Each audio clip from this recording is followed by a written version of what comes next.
Hello there again everyone, Adam here for MYEP, and in this video I'm not going to talk about a specific point of pronunciation, but instead the balance between pronunciation and communication, which is a very important point that I haven't brought up yet in this video series. In the very first video I did on pronunciation, I mentioned that pronunciation can really get in the way of your communication if you don't say certain words the right way. This is true, but I'm worried that I might have overstated that a little bit because communication is always the most important thing. A couple of people have reminded me of this recently. The first was Ariana Huffington, who started the very large online news site, The Huffington Post. She is originally from Greece, and although she learned to speak English at a very young age, she still has quite a strong accent. Some years ago, she tried to reduce her accent by hiring a language coach to show her all the ways that she was speaking wrong. And although she could understand all the different places that she needed to change her pronunciation to sound more like a native speaker, she said that if she tried to think about all of those while she was speaking, she lost all the fluency in her speech because she was always worrying about how the words came out.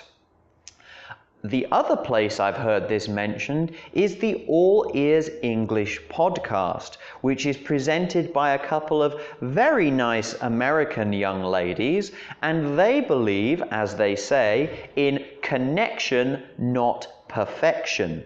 So what they mean by that is, as long as you can communicate with the person you are speaking to, it does not matter if your pronunciation or your grammar or your vocabulary is perfect. Communication is always the most important thing.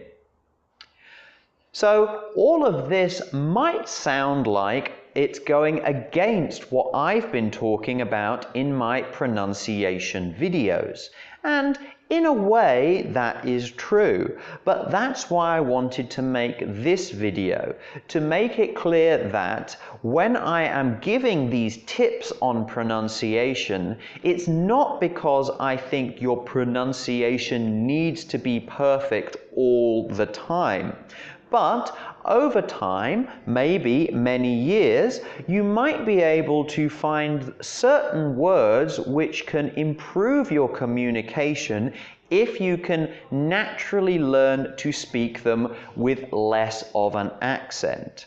Sometimes you might not do it because you are focusing on fluency, but sometimes you might find that you can slip in the correct pronunciation without thinking about it, and this will make your communication a little bit clearer. So although this series of pronunciation videos is going to focus on very, very small points of pronunciation, I don't want anyone to think that you cannot speak good English without getting all of them right. Some people want to sound more like a native speaker if they can, and these tips will help you do that. But fluency does not have anything to do with sounding like a native speaker. You can speak English fluently even if you have a strong accent, and that is not a problem at all. In fact, as you get better and better at English, you will start to notice that native speakers make small mistakes in grammar and pronunciation all the time. And I'm sure that this is true for you in your native language, because you don't want to stop and correct every tiny mistake when you're in the middle of speaking fluently. So really, this is not a problem for language learners, it's a problem for all language speakers everywhere. So there we are. I just wanted to make this video to be clear that although I'm going to talk about some very small points of pronunciation in these videos, it's not something that I think everyone has to get perfectly all the time. And in fact, it's not something that anyone can get perfect all the time, including native speakers. So I'll see you on the next pronunciation tips video. Bye for now.